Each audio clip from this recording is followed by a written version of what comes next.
दिनाजी कुदळे, फकीर मामू कुरेशी, संदीपजी कोयते, स्वातीताई कोयते, सुहासिनीताई कोयते, सेवासिंगजी सहानी, प्रकाशजी जोशी, ज्ञानेश्वरजी मांगरे, शिवाजीराव ठाकरे या आजच्या अशा भव्य कोपरगाव नगर परिषदेच्या सार्वजनिक निवडणुकीच्या निमित्तानं मोठ्या संख्येने आलेल्या माझ्या लाडक्या बहिणी, माझे बांधव, माझे सर्व प्रतिष्ठित नागरिक, पत्रकार मित्र, बंधू भगिनींनो आणि माझ्या तरुण मित्रांनो, वेळ कमी आहे कारण मला लवकर टेक ऑफ करून शिर्डीला जायचंय. शिर्डीवरून मला विमानाने नव्या मुंबईत जायचंय. तिथलं माझी कर्जत आणि खोपोलीची सभा. मी सुरुवातीलाच स्त्री शिक्षणाचे प्रणेते क्रांतीसूर्य महात्मा ज्योतिराव फुलेंची आज पुण्यतिथी आहे. मी त्यांना विनम्र अभिवादन करतो आणि त्याचबरोबर आपल्या कोपरगाव परिसराचे भाग्यविधाते कर्मवीर स्वर्गीय शंकरराव काळे साहेबांना देखील मी अभिवादन करतो. मित्रांनो, आपल्या सर्वांचा आराध्य दैवत छत्रपती शिवाजी महाराजांनी आपल्याला हिंदवी स्वराज्याची स्थापना करत असताना 18 पगड जाती 12 बलुतेदारांना घेऊन खऱ्या अर्थाने त्यांनी रयतेचं राज्य केलं आणि त्याच्यानंतरच्या काळामध्ये देखील महाराजांच्या नंतर राजर्षी शाहू महाराज, डॉक्टर बाबासाहेब आंबेडकर, त्यामध्ये महात्मा ज्योतिराव फुले, मौलाना आझाद, अण्णाभाऊ साठे, सावित्रीबाई फुले, पुण्यश्री कल्यादेवी होळकर, राजमाता जिजाऊ, रमाई माता, त्या सगळ्या महान विभूतींनी तुमच्या माझ्या देशाला एक रस्ता दाखवला. सर्व जाती धर्मांनी माणुसकी ही जात आणि सर्वांनी गुण्यागोविंदाने राहिलं पाहिजे. सगळ्यांनी एकमेकाच्या बद्दल आदराची भावना ठेवली पाहिजे. हा शिवशाहू फुले आंबेडकरांचा विचार घेऊन राष्ट्रवादी काँग्रेस पक्ष आणि राष्ट्रवादी काँग्रेस पक्षाचं घड्याळ महाराष्ट्रामध्ये चांद्यापासून बांद्यापर्यंत त्या ठिकाणी काम करतात. हजारो वर्षाचा पौराणिक इतिहास आणि वारसा लाभलेलं हे तुमचं माझं अहिल्यानगर मधलं कोपरगाव हे रामायण महाभारत कालान परंपरेचं एक थेट नाटक सांगणारं पुण्यस्थान आहे. विस्तीर्ण गोदाकाठच्या समृद्ध संस्कृती आणि संत विचारांचा आध्यात्मिक वारसा, शतकांपूर्वीची व्यापारपेठ आणि कौशल्य संपन्न युवा पिढी ही माझ्या कोपरगावची खरी शक्ती आहे. आपली परंपरा जपत आज माझं कोपरगाव, आज आमचा तरुण सहकारी आशुतोषच्या नेतृत्वाखाली आधुनिकतेकडे वाटचाल करणाऱ्या या शहराला रस्ते, रेल्वे आणि हवाई या तिन्ही माध्यमातून मिळालेलं एक सर्वोत्तम कनेक्टिव्हिटी हे या शहराचं बलस्थान. कारण जवळच शिर्डीचा विमानतळ, जवळच आपल्या इथला नॅशनल हायवे गेलेला, जवळच आपल्या इथं रेल्वे आहे आणि ह्या खऱ्या अर्थाने गरजा असतात. आधुनिक महाराष्ट्राची भाग्यरेखा म्हणून ओळखल्या जाणाऱ्या समृद्धी महामार्गापासून सर्वात कमी अंतरावर असलेलं कोणतं शहर आहे तर ते कोपरगाव आज विकासाच्या नव्या उंबरठ्यावर उभं आहे. या बलस्थानाच्या जोरावरच आपल्याला उद्याच्या कोपरगावला गती देण्याचं विकासाचं इंजिन आपण सर्वांनी मिळून सामर्थ्याने पुढे न्यायचं आहे. मला एका गोष्टीचं तुम्हाला सांगायचं आहे की तुम्ही पहा, मी सर्व वयोगटातल्या लोकांना संधी देण्याचा प्रयत्न राष्ट्रवादी काँग्रेस पक्ष करत असतो. तिथं जातीचा, पातीचा, नात्याचा, गोत्याचा विचार केला जात नाही. समाजातल्या शेवटच्या माणसाचा किंवा माझ्या लाडक्या बहिणीचा पण विचार आम्ही त्याच्यामध्ये करतो.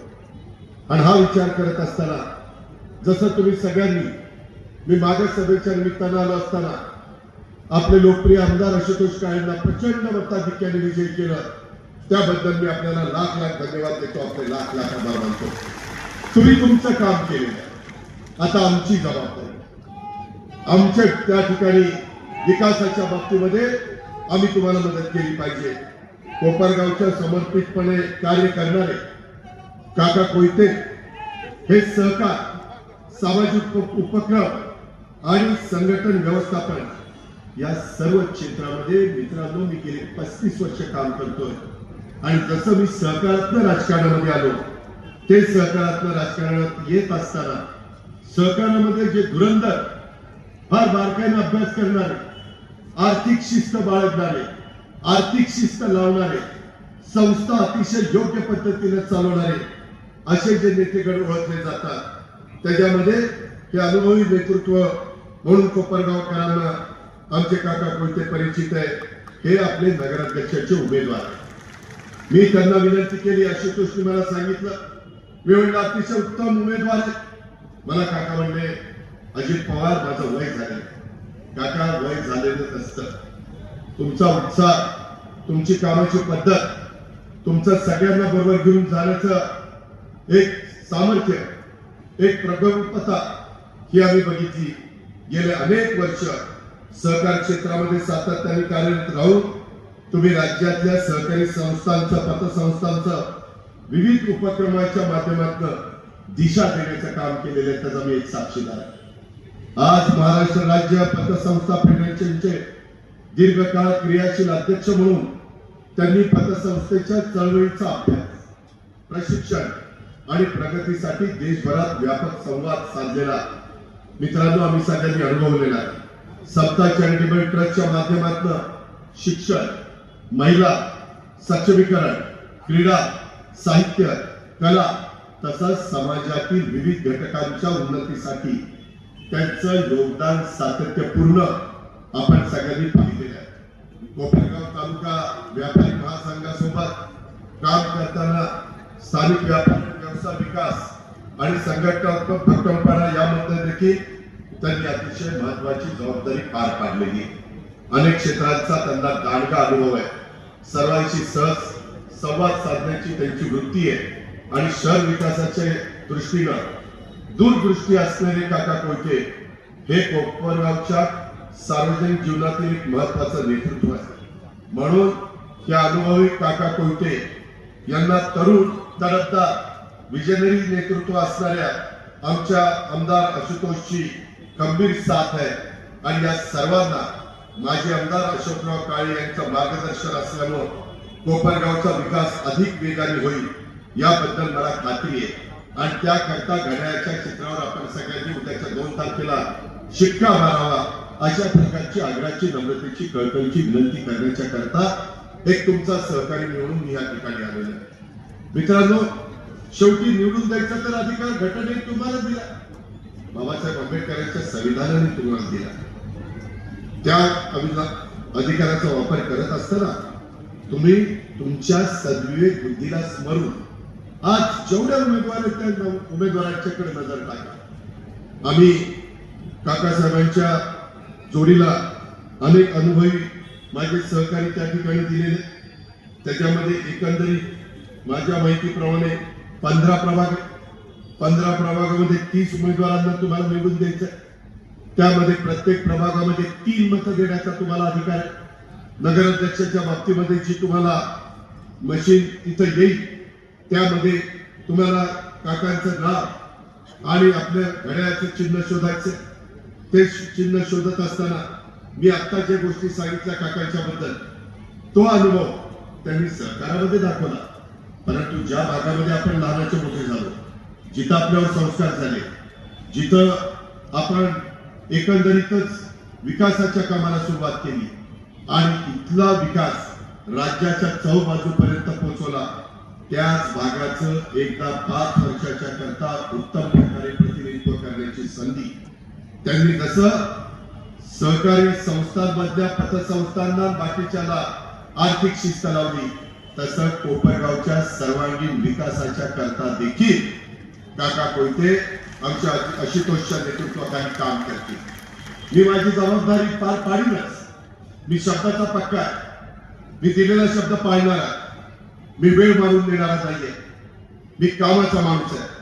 सकाळी 6 वाजल्यापासून मला काम करायला आवडतं. ते विकासाचं, कामाचा दर्जा चांगला असला पाहिजे.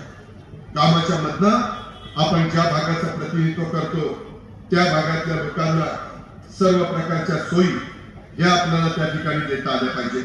मित्रांनो, एकंदरीतच या सगळ्या परिसरामध्ये काम करत असताना तुम्ही पहा, इथं वेगवेगळे प्रश्न असतात. इथं वेगवेगळ्या जाती धर्माचे लोक गुण्या गोविंदानी, माझा मराठा समाज असेल, माझा इतर मागासवर्गीय समाज असेल, माझा भटका समाज असेल, माझा मुस्लिम समाज असेल, माझा आदिवासी असेल, मागासवर्गीय, या सगळ्या जाती धर्माचे लोक अनेक वर्षानुवर्ष तुम्ही चांगल्या पद्धतीनं एकत्र राहता.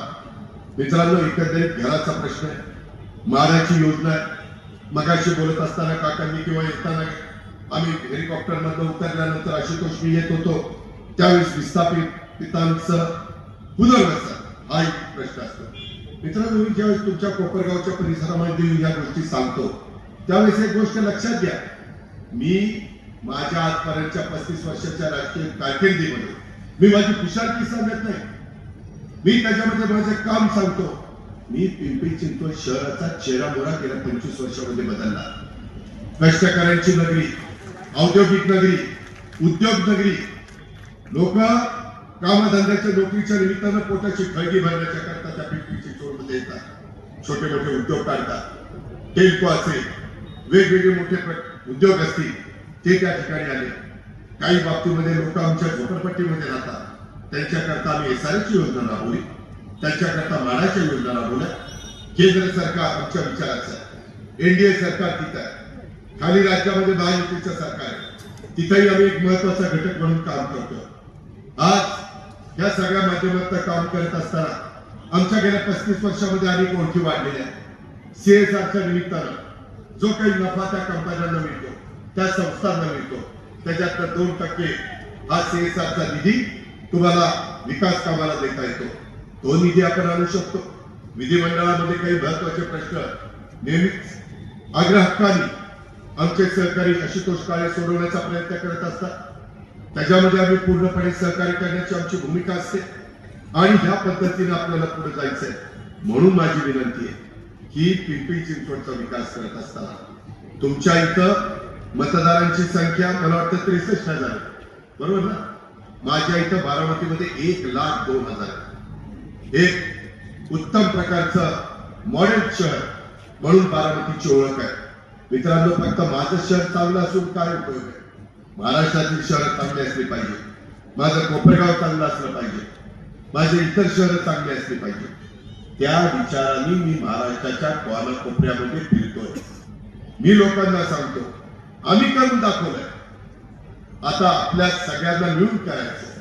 आम्हाला अनुभव आहे, आम्हाला कुठलं काम कशा पद्धतीने करायचं याबद्दल आम्ही अनेक उन्हाळे पावसाळी पाहिलेले, आम्ही ते करून दाखवलेलं आहे. त्या प्रकारे आपल्याला या परिसरामध्ये करायचं. कारण अहिल्यानगर हे माझा आजोळ आहे, हा माझा आजोळचा जिल्हा आहे. त्याच्यामुळे या जिल्ह्याच्या बद्दल एक वेगळ्या प्रकारची आपुलकी, जिव्हाळा, प्रेम हे माझ्यासारख्या कार्यकर्त्याला, आया बहिणींच्या करता देखील समाजामध्ये मान सन्मान प्रतिष्ठा प्राप्त करून देण्याचं काम आम्ही केलं. पहिल्यांदा आरक्षण नव्हतं, 90-92च्या काळामध्ये आम्ही ते आरक्षण आणलं. आम्हाला RR पाटील, मी दिलीप वळसे पाटील, जयंत पाटील, आम्ही पहिल्या दाबाचे आमदार होतो. आम्हाला साहेबांनी सांगितलं तुम्ही पहाटे झाली तरी चालेल, परंतु हे बिल पास करायचं. मित्रांनो, पहाटे 3:30ला या माझ्या महिला दिसतात ना, लाडक्या बहिणी, त्यांचं बिल त्यावेळेस आम्ही सभागृहामध्ये बसून पास केलं. भूक लागली तर लॉबीमध्ये आणून काही थोडंफार जेवण केलं आणि पुन्हा सभागृहामध्ये बसलो. कामं करायची असतात ते ध्येय डोळ्यासमोर ठेवून करायचे असतात, राजकीय इच्छाशक्ती डोळ्यासमोर ठेवून करायचे असतात आणि तशा पद्धतीने आम्ही काम केलंय. पुढे तुम्हाला 50% दिलाय. आज देखील माझ्या कोपरगावचा सर्वांगीण विकास करत असताना निम्म्या महिला आमच्या काकांच्या बरोबर उद्या त्याला या शहराचं प्रतिनिधित्व करणार. या शहरातले पण वेगवेगळ्या प्रकारचे प्रश्न आहेत, त्याचा उल्लेख मगाशी आमच्या आशुतोषने केला. इथं विजन विकासाचं एक चांगल्या प्रकारचं तुम्ही या ठिकाणी आपलं विजन डॉक्युमेंट्स त्याचं कौतुक त्या ठिकाणी केलं पाहिजे. तुम्ही वाचल्यानंतर कळ, राष्ट्रवादी काँग्रेस पक्षाच्या माध्यमातून कोपरगाव नगर परिषदेची निवडणूक लढवत असताना तयार करण्यात आलेलं कोपरगावचं विजन डॉक्युमेंट्स हे अत्यंत प्रभावी आहे. शहराच्या विकासासाठी अशा डॉक्युमेंटची खऱ्या अर्थाने गरज आहे. आमदार आशुतोष काळेंच्या नेतृत्वाखाली उभारण्यात आलेलं हे पॅनल निश्चित यशस्वी होईल याबद्दल माझ्या मनामध्ये काही मात्र शंका नाही.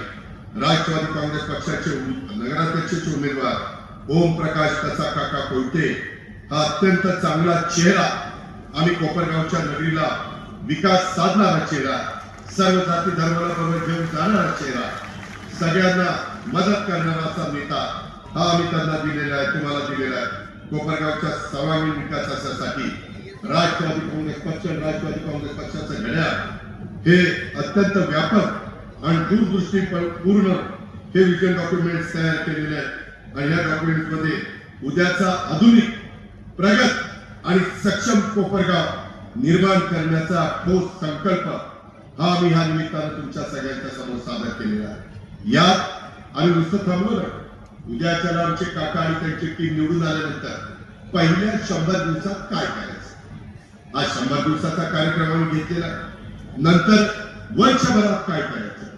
कारण काही गोष्टी शॉर्ट मध्ये करायच्या असतात, काही लॉंग टर्म मध्ये करायच्या असतात, काही मधी आपल्याला काळामध्ये मधल्या काळात करायच्या असतात. आणि म्हणून 100 दिवसाचा कार्यक्रम, त्याच्यानंतर 1 वर्षाचा कार्यक्रम, नंतर 3 वर्षाचा कार्यक्रम आणि 5 वर्षाचा कार्यक्रम, अशा प्रकारची स्पष्ट उद्दिष्ट आम्ही निश्चित केलेली आहे. आणि हे ध्येय डोळ्यासमोर ठेवून विकासाची गती अधिक वेगाने वाढवण्याचा आमच्या सगळ्यांचा निर्धार, आमच्या सगळ्यांचा शब्द आहे. आणि त्याकरता आपल्याला सगळ्यांना आव्हान करण्याच्या करता मी इथं आलेलो आहे. कोपरगावच्या या विजन राज्यातील इतर नगरपालिका आणि स्थानिक स्वराज्य संस्थांनी देखील आदर्श घ्यावा, अशा प्रकारची अपेक्षा माझ्यासारखा कार्यकर्ता व्यक्त करतो. मी आता महाराष्ट्रातल्या इतर पण माझ्या सहकाऱ्यांना हे दाखवणार, हे सांगणार आहे, याबद्दलचं अनुकरण करायला भाग पाडणार आहे. असे कोपरगाव परिवर्तन मिशन अंतर्गत आपल्याला पहिल्या 100 दिवसात तुम्ही म्हणाल काय करणार. पहिल्या 100 दिवसात सध्या माझ्या कोपरगावमध्ये इतकी मोकाट कुत्री आहे, जाईल तिथं कुणाला चालत आहे, त्या मोकाट कुत्र्यांना पकडायचं, त्यांना आपल्याला नसबंदी करायची, त्यांना लांब कुठेतरी जंगलात सोडायचं. बिबटे फार झाले, बिबटे आणि कुत्रे काय करायचं धिंगाणा तिकडे घाला, आमच्याकडे नका. कुत्र्यांचा नसबंदी करायची, माझ्यांना तसंच सोडून द्यायचं. अशा पद्धतीनं आपलं ते काम आहे. आणि तेवढंच नाही मित्रांनो, गमतीचा भाग नाही, परंतु जनावरांचा त्या ठिकाणी आज बंदोबस्त केला पाहिजे. कितीतरी जनावर त्या ठिकाणी मोकाट फिरतात, अरे त्याच्याकरता कोंडवाडा केला पाहिजे. माझ्याही बारामतीमध्ये अशा प्रकारची गोष्ट घडली, परंतु त्याच्यामध्ये देखील काही जण कोर्टात जातात.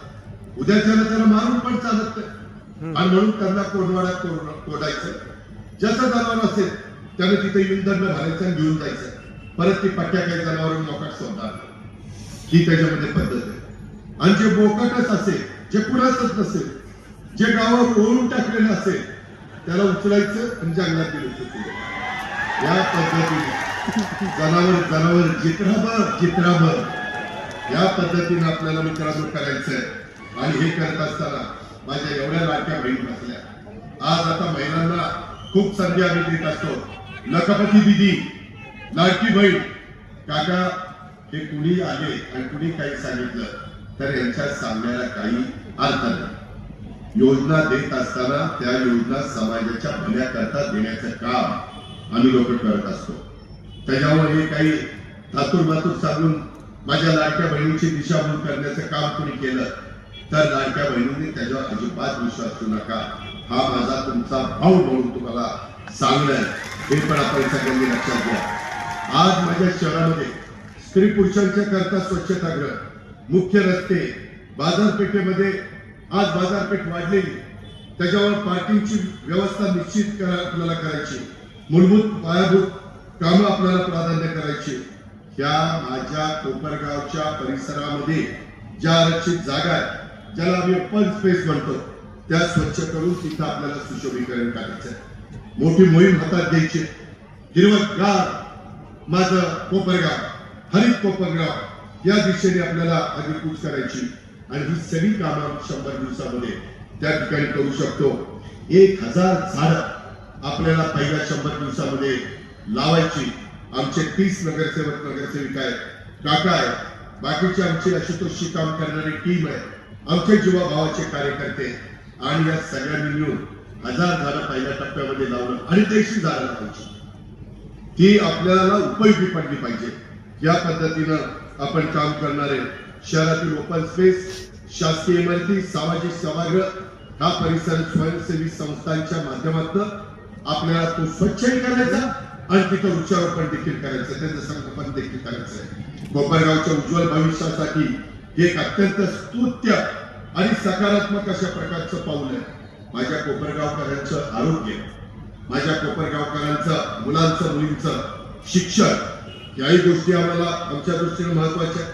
आपल्या इथं आपल्याला कोपरगाव स्वच्छ, व्यवस्थित आणि आधुनिक पायाभूत सुविधांच्यासाठी 280 कोटी रुपयांची ही भूमिगत गटार योजना, त्याचबरोबर त्याला सिवेज ट्रीटमेंट प्लांट, त्याला एसटीपी शॉर्ट फॉर्म मध्ये म्हटलं जातं आणि हा मंजूर करण्यात आला.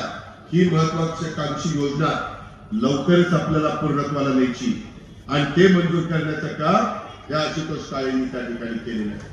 ही गोष्ट पण आपण विसरता कामा नये. एकंदरीतच शहरातील कचरा संकलन अधिक सुसूत्र करण्यासाठी प्रभाग निहाय आपल्याला घंटागाडीची वाढ करावी लागणार, स्वच्छता कर्मचाऱ्यांची वाढ करावी लागणार, प्रत्येक घरातील कचऱ्याचा ऑनलाईन नोंद ठेवावी लागणार आहे. अशा उपाययोजना करता येतात, त्या आधी करून दाखवल्या. इंदूर शहर देशातलं एक महत्वाचं शहर म्हणून त्या ठिकाणी ओळखलं जातं. सातत्याने देशात पहिल्या क्रमांकाचं स्वच्छ शहर म्हणून ते त्या ठिकाणी बक्षीस मिळवतात. तशा पद्धतीनं आपल्याला उद्याच्या काळामध्ये पुढे जायचंय. कचऱ्याचं शास्त्रीय वर्गीकरण करून त्यातून सेंद्रिय खत निर्मितीला चालना देण्याचा निर्धार देखील आपल्याला करायचा आहे. शहरामध्ये वारंवार तुंबणाऱ्या गटाराची कायमस्वरूपी दुरुस्ती करून वाढत्या बांधकामाबरोबर होणारी धूळ नियंत्रणात ठेवण्यासाठी शाश्वत उपाय आणि यांत्रिकीकरण व्यापक वापर हा स्वच्छ माझ्या कोपरगावच्या करता निर्णायक ठरणार आहे. अशा पद्धतीनं मित्रांनो आम्हाला जायचंय.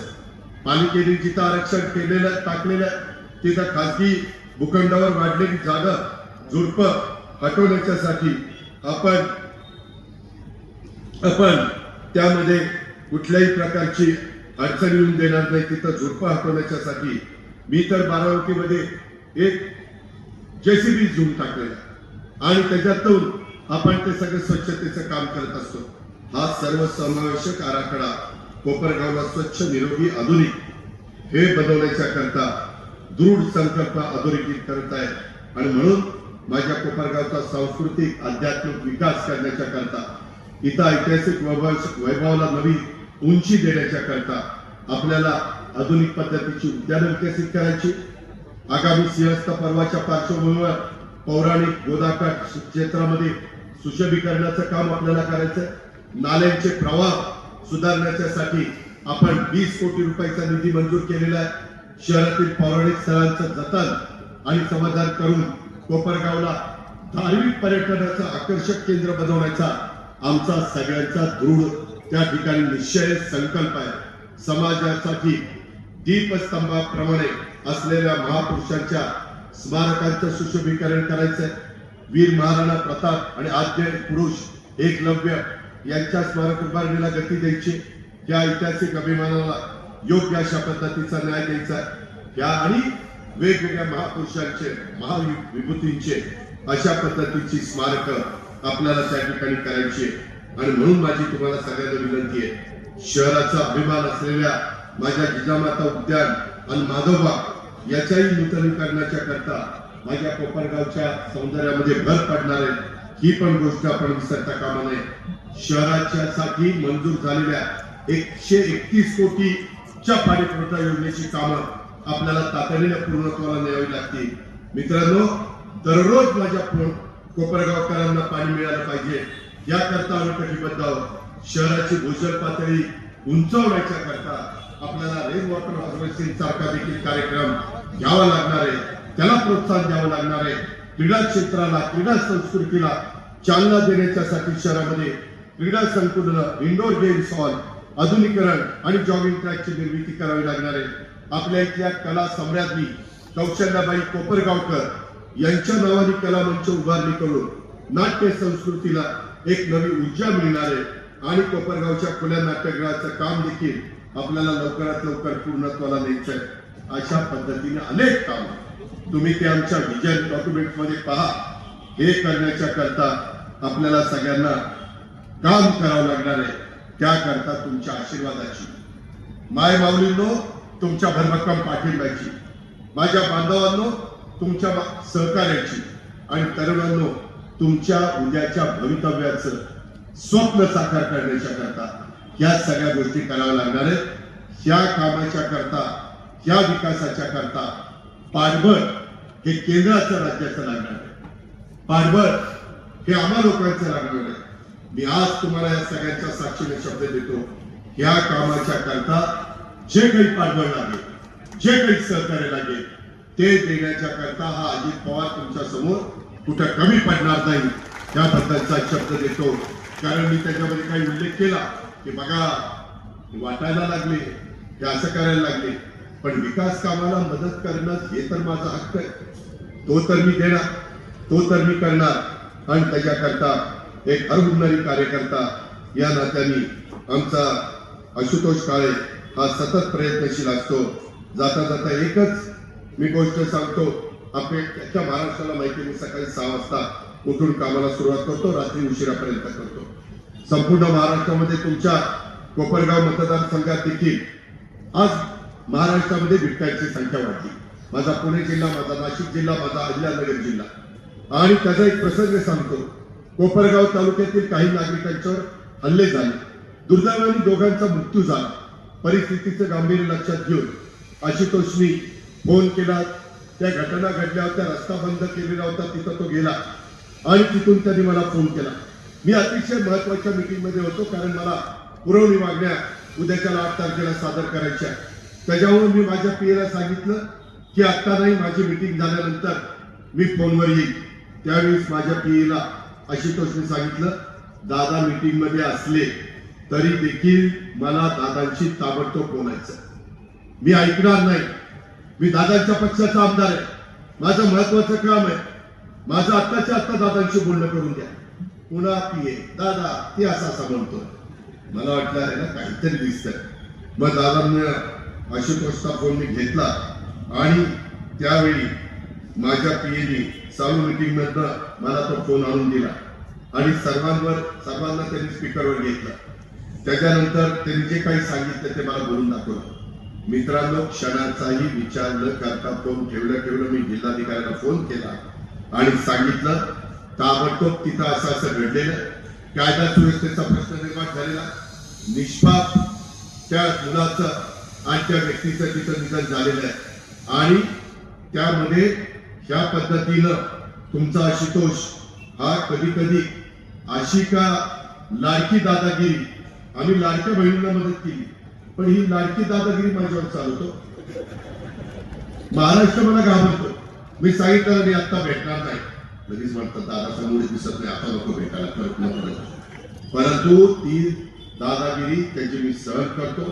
त्याचं कारण ही लाडागी असलेली दादागिरी, आग्रह तुमच्या सर्वांच्या काळजीपोटी त्याने त्या ठिकाणी केलेला होता आणि त्याच्यामुळं ती लाडकी दादागिरी मी आनंदाने सहन केली आणि तू पुढे पण सहन करत राहील.